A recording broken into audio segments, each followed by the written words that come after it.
2 अंक के प्रश्न, इसको देख लेते हैं। हाँ जी, क्या है, कोई पहिया 1200 आरपीएम, आरपीएम का मतलब राउंड पर मिनट, 1 मिनट में 1200 चक्कर लगाता है, उसको राउंड पर मिनट। जैसे ये पंखा है ना, तो जब आप पंखा लेने जाते हो तो केवल ये भर, हाँ भैया पंखा दे दो बड़ा सा, यहाँ पर लगाना है। लेकिन जब उसमें क्वालिटी पढ़ोगे तो उसमें लिखा रहेगा 680 आरपीएम, 300 आरपीएम। आरपीएम का मतलब होता है कि वो 1 मिनट में कितने चक्कर लगाएगा, वो आरपीएम कहलाता है। तो जो मशीनें होती हैं तो अपने काम के हिसाब से उनका आरपीएम ज़्यादा रहता है। जैसे टाइल्स वाली मशीन होती हैं, उनकी आरपीएम बहुत तेज़ रहती है, बहुत तेज़ उनको घूमना पड़ता है तब काट पाती हैं, है ना। डीजल पंप वगैरह रहता है तो उनका आरपीएम थोड़ा धीरे धीरे रहता है। तो सबका आरपीएम कैसा होता है, अलग अलग होता है। तो कोई यहाँ पर पहिया ये 1200 आरपीएम पर घूम रहा है, ठीक है। इसका कोणीय वेग रेडियन सेकेंड में ज्ञात कीजिए। तो चलो हम यहाँ पर देख लेते हैं। ये जो है चक्रों की संख्या को हम कहते हैं आवृत्ति, फ्रीक्वेंसी, इसलिए मैं एफ से लिख दिया। एफ का मतलब क्या है, आवृत्ति, है ना। आवृत्ति क्या है, 1 सेकेंड में पूरे किए गए चक्करों की संख्या। तो इसको सेकेंड न लिख के इसमें किस में लिखा है, मिनट में। तो ये हो जाएगा 1200, और मिनट को हम किस में बदल दिए हैं, 60 में। और बटे में लिखें क्योंकि पर मिनट है, पर मिनट का मतलब बटे में मिनट, पर का मतलब क्या होता है, बटा, ठीक है। तो ये अभी किस में बदल गया, आरपीएस, राउंड पर सेकेंड, ठीक है। अब इसको काटोगे तो कितना हो जाएगा, 20 आरपीएस, माने 1 सेकेंड में यही मशीन कितने चक्कर लगाएगी, 20। और वही पूछ दिए कि 1 मिनट में कितने लगाएगी, 1200। तो अभी हम बोलते हैं कि जब भी हम सवाल ववाल करते हैं तो सभी को किस में बदलना होता है, एसआई मात्रक में। तो समय का एसआई मात्रक तो मिनट नहीं है, क्या है, सेकेंड है, इसलिए सेकेंड में बदल लिए। अब हमको क्या निकालना है, कोणीय वेग। तो जो कोणीय वेग का सूत्र होता है वो क्या होता है, 2πf, है ना। Omega equal to 2π upon T भी होता है, omega equal to theta upon T भी होता है। जहां जैसा जरूरत हो वैसे सूत्र लगा देना है। हमको इस बार आवृत्ति दिया है तो आवृत्ति का सूत्र लगा देंगे, आवर्तकाल दिया होता तो ये लगा लेते, कोणीय विस्थापन और समय दिया होता तो ये लगा लेते। जहां जैसा होगा वैसे हमको यूज कर लेना है यार, है तो वही चीज, ठीक है। तो यहां पर देख लेते हैं 2πf। तो ये मैं लिखा 2, ये लिख दिया पाई, और एफ का मान कितना हो गया, 20। तो कितना आ गया, 40 पाई। अब चाहो तो पाई का मान भी रख सकते हो। तो बटे वाला मत रखना, बटे वाला तब रखा जाता है कि बटे में 7 आएगा तो ये कट जाएगा भाई। तो सीधे पाई का मान कितना होता है, 3.14, उसको भी लिख सकते हो, ठीक है। फिर यहाँ पर ये मान भी रख के बता दिए हैं, ये 2 है, पाई का मान 3.14 रख दिए, ये करेंगे तो ये हो जाएगा, पाई में ये हो जाएगा, इसमें बिना पाई का ये हो जाएगा, ठीक है। दोनों सेम आंसर है, इसमें पाई का मान रख के लिखा है और इसमें ये, क्लियर हो गया। अब अगला हिस्सा देख लेते हैं, चलिए दूसरा नंबर। तो प्रश्न है, घूर्णन गति में जड़त्व आघूर्ण के भौतिक महत्व को स्पष्ट करिए। तो जड़त्व क्या था, जो पिछली बार पढ़े हो, हम पिछली बार रेखी वाले में पढ़े थे कि जड़त्व वह गुण होता है जो स्थिति परिवर्तन का क्या करता है, विरोध करता है, हाँ, किसी वस्तु के स्थिति परिवर्तन का क्या करे, विरोध करे। तो इसी तरह जड़त्व आघूर्ण का भी वही काम है, जो काम द्रव्यमान का उसमें था, जड़त्व आघूर्ण का घूर्णी गति में, है ना। तो घूर्णी गति भी क्या करेगी, किसी वस्तु के घूर्णन गति के स्थिति का क्या करेगी, विरोध करेगी। घूमेगी कि तो घूमने न देगी, और घूमती होगी तो रुकेगी नहीं जल्दी से। जैसे पंखा है, अब चलता है तो सोचो जल्दी से मैं बंद करूंगा, रोक लूं, और रोकोगे तो तुम्हारा हाथ वाथ कट जाएगा। वो घूमते रहना चाहती है, और चालू करोगे तो बड़े धीरे धीरे चलेगा, तब भी उसको भाई चालू करने में भी उसका जी नहीं चलता, और बंद करने में भी उसका ऐसा होता है कि भाई मैं बंद नहीं होऊंगा, है ना। तो इस तरह का जो विरोध होता है उसको हम क्या बोलते हैं, जड़त्व आघूर्ण। तो घूमती हुई वस्तु के स्थिति परिवर्तन का विरोध जब होता है तो हम क्या बोलते हैं, वो जड़त्व आघूर्ण।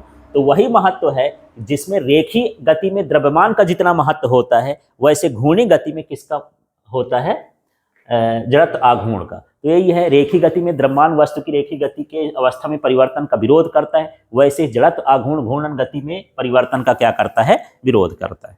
तो कुल मिला के महत्व पूछा तो परिभाषाएं लिख देना है ना, कि घूर्णी गति करती हुई वस्तु का वह गुण जिसके कारण वह घूर्णन गति के परिवर्तन का क्या करती है, विरोध करती है। तो जो उसमें लिखे हो बस गति के पहले क्या लगा देना है, घूर्णन शब्द जोड़ देना, तो इसकी बन जाएगी। हाँ, अगला देख लेते हैं, जड़त्व आघूर्ण किसे कहते हैं, किसी पिंड का जड़त्व आघूर्ण किन किन कारकों पर निर्भर करता है। तो जड़त्व आघूर्ण का सूत्र पढ़ोगे तो कारक आपको पता चल जाएंगे। तो जड़त्व आघूर्ण क्या है, किसी पिंड का वह गुण जिसके द्वारा वह कोणीय त्वरण में परिवर्तन का विरोध करता है या कोणीय गति में परिवर्तन का विरोध करता है, कुछ भी ऐसे लिख दो। ठीक है, ये और ये दोनों परिभाषा एक ही है, जड़त्व कह दो या जड़त्व आघूर्ण, है ना, दोनों की परिभाषा है। यहाँ चाहे कोणीय त्वरण लिख दो या फिर क्या स्थिति परिवर्तन का विरोध लिख दो, ऐसा लिखते हैं। अब यहाँ पर देख लेते हैं ये किन किन कारकों पर निर्भर करता है, इसको देखते हैं। हाँ जी, तो यहाँ आप समझना, ये सूत्र लिखा हुआ है I बराबर mr², ये याद करो, बस ये सिग्मा तो लगाया दिए हैं आई, ये सभी कणों के लिए। ठीक है, तो इस सूत्र के हिसाब से देखो, यह घूर्णन अक्ष से द्रव्यमान वितरण पर निर्भर करता है। इसमें यम आया है इसी के बारे में, तो किस पर निर्भर करेगा? द्रव्यमान वितरण पर। ठीक है, दूसरा ये क्या करेगा? यह घूर्णन अक्ष की स्थिति पर निर्भर करता है या अक्ष से दूरी पर निर्भर करता है, ये भी कह सकते हो, है ना। कहने का मतलब ये है कि मान के चलते हैं कि जैसे यहाँ पर ये अक्ष है, अब यहाँ पर कोई बड़ा द्रव्यमान है, यहाँ छोटा द्रव्यमान है, यहाँ पर और बड़ा है, यहाँ पर और बड़ा है, तो ये द्रव्यमान वितरण पर भी निर्भर करेगा, अक्ष से इनकी दूरी पर भी निर्भर करेगा कि इसकी दूरी कम है ज़्यादा है, तो यदि कम दूरी है तो कम होगा जड़त्व आघूर्ण, ज़्यादा दूरी है तो ज़्यादा होगा। तो यहाँ सूत्र के हिसाब से क्या कहलाया, इसको क्या बोलोगे? द्रव्यमान वितरण, और इसको बोल देना अक्ष से दूरी।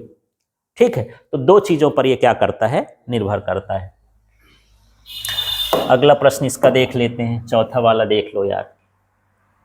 हाँ, किसी घूर्णक, घूर्णक का मतलब जो चीज घूमती है, ठीक है, उसको रोटर अंग्रेजी में बोलते हैं। 200 रेडियस सेकेंड की रेडियन प्रति सेकंड के एक समान कोणीय चाल से बनाए रखता है। इसके लिए इंजन को 1800 न्यूटन मीटर का बल आघूर्ण प्रेषित करना आवश्यक है। इंजन की शक्ति ज्ञात करना है। तो पहले तो हमको जब ऐसे प्रश्न दिए हों तो ये समझना चाहिए कि पहले कि दिया क्या है, पहले उसको छांटो। तो ये क्या दिया है? कोणीय चाल। तो कोणीय चाल को किससे लिखते हैं? ओमेगा। कोणीय चाल या कोणीय वेग, ठीक, रेडियन प्रति सेकंड हो गया। और ये जो दिया है, ये क्या दिया है? बल आघूर्ण। बल आघूर्ण को किससे लिखते हैं? टाउ से। ठीक है, अब इंजन की हमको क्या निकालना है? शक्ति। अब शक्ति का सूत्र मान लो हमसे नहीं बन रहा है तो हम रेखी वाले में चले जाए, उससे निकाल लेंगे शक्ति। कैसे? हम एक शक्ति पढ़े थे P = W/T, तो W तो इसमें दिया नहीं है, तो हम दूसरा सूत्र पढ़े थे F/V। अब सूत्र बदलते हैं। मैं बोला कि जब हम इसमें घूर्णी में आते हैं तो F का काम कौन करता है? टाउ। अभी का काम करता है ओमेगा। यही सूत्र बन गई, P = टाउ ओमेगा, वही भी शक्ति है। ठीक है, रेखी गति में होता F/V, कोणीय गति में ये हो गया। अब टाउ का मान 180 दिया, ओमेगा का मान अब गुणा कर दो, ये 36,000 वाट आ गया। अब यदि 1000 हटाना चाहते तो 1000 की जगह पर क्या लिख सकते हो? किलो। किलो का मतलब 1000 होता है, तो 36 किलोवाट जो है उसके इंजन की क्या होनी चाहिए? शक्ति होनी चाहिए। इतना काम कर रहा है वो, बस। अब यहाँ पर अगला देख लेते हैं, यहाँ जड़त्व तथा जड़त्व आघूर्ण में अंतर। तो इसका महत्व किसमें है? स्थानांतरीय रेखी गति कह सकते हो। और इसका महत्व किसमें है? घूर्णी गति में। ये किस पर निर्भर करता है? द्रव्यमान पर। और ये द्रव्यमान वितरण और उनकी स्थिति पर निर्भर करता है, अक्ष से दूरी पर, है ना। I = mr² होता है। यह क्या होता है? नियत होता है। यह क्या हो सकता है? परिवर्तित हो सकता है। ये भी लिख सकते हो। इसका मात्रा क्या होता है? किलोग्राम होता है। इसका मात्रा क्या होता है? किलोग्राम मीटर स्क्वायर होता है। और भी लिख सकते हो, इसकी विमा क्या होती है? m, और इसकी विमा इधर से निकालोगे तो m और ये l का स्क्वायर, इसकी विमा। और 3-4 ठो अंतर जितने हो ऐसे लिख सकते हो। 2 नंबर का तो 2 ठो लिख दिया, 3 ठो लिख दिया, और है ज़्यादा नंबर का आएगा तो इनको भी लिख सकते हो। ठीक है,